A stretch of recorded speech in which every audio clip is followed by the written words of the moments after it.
ನಮಸ್ಕಾರ ಗುರು, ನಾನು ನಿಮ್ಮ ಕೃಷಿ ಕನ್ನಡಿಗ. ಬೆಳಗ್ಗೆ ಎದ್ದ ತಕ್ಷಣ ತೋಟದಾಗ ಬಂದು ನೋಡಿದ್ರೆ ಲೈನ್ ಕಟ್ಟಾಗಿ ಕೆಳಗೆ ಬಿದ್ದೋಗ್ಬಿಟ್ಟಿತ್ತು. ಆಮೇಲೆ ಬೆಸ್ಕಮ್ಮವ್ರು ಫೋನ್ ಮಾಡಿ ಲೈನ್ ಕಟ್ಟಾಗ್ಬಿಟ್ಟಿದೆ ಅಂತೇಳಿ ಸೀದಾ ಬಂದಿದೆ. ನಮ್ಮಮ್ಮ ಸೊಪ್ಪು ಹಾಕಿತ್ತು ಸಾರಿಗೆ ಅಂತೇಳಿ, ಇಡೀ ಊರಿಗೆ ಹಾಕೋದು ನಮ್ಮಮ್ಮ ಸೊಪ್ಪು. 3 ಸಾಲ ಹಾಕಿದೆ. ಅದನ್ನು ಕಿತ್ಕೊಂಡು ಎಲ್ಲ ಮನೆಗೆ ಕೊಡ್ಬೇಕಂತೇಳಿ ನಮ್ಮ ಅಪ್ಪನಿಗೆ ಕಳಿಸ್ದೆ. ಅದಾದಮೇಲೆ ಈ ಸಾಲಾಗಿರೋದೆಲ್ಲ ಕಸ ಎಲ್ಲ ಕಿತ್ತಾಕಿ ಗರಿಕೆ ಹುಲ್ಲು ಮತ್ತು ಶುಂಠಿ ಹುಲ್ಲು ಅಂತೇಳಿ ಬರ್ತಿದ್ರಾಗೆ ಹರ್ಕೊಂಡು ಒಳಗೆ ಬಂದ್ಬಿಡ್ತದೆ ಅಂದ್ಬಿಟ್ಟು ಕಿತ್ತಾಕಿ ಅದಾದಮೇಲೆ ಬಂದು ಮನೇಲಿ ಮೆಂತ್ಯ ಪಲಾವ್ ಮಾಡಿದರು. ನಾಷ್ಟ ಮಾಡ್ಕೊಂಡು ಸೀದಾ ಬಂದಿದೆ ತೋಟದಾಗ. ತಿರ್ಗಾ ಏನಕ್ಕಪ್ಪ ಅಂದರೆ ಹುಳ್ಳಿಕಾಯಿ ಬಿಡಿಸ್ಬೇಕಾಯ್ತು. ತಿಂಗಳು ಹುಳ್ಳಿಕಾಯಿ ಹಾಕಿರೋದು ನಾವು. ಇದಾಗಲೇ 2ನೇ ಸತಿ ಬಿಡಿಸಿರೋದು.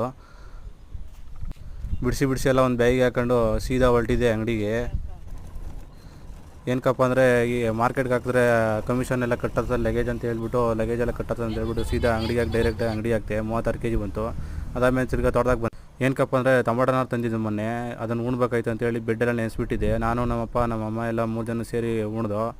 ಈ ಮಿನಿ ವ್ಲಾಗ್ ನಿಮ್ಗೆ ಇಷ್ಟ ಆಗಿದ್ರೆ ಕೃಷಿ ಕನ್ನಡಿಗ ಚಾನಲ್ನ ಸಬ್ಸ್ಕ್ರೈಬ್ ಮಾಡಿಕೊಡ್ರಿ, ಲೈಕ್ ಮಾಡಿರಿ, ಕಮೆಂಟ್ ಮಾಡಿರಿ.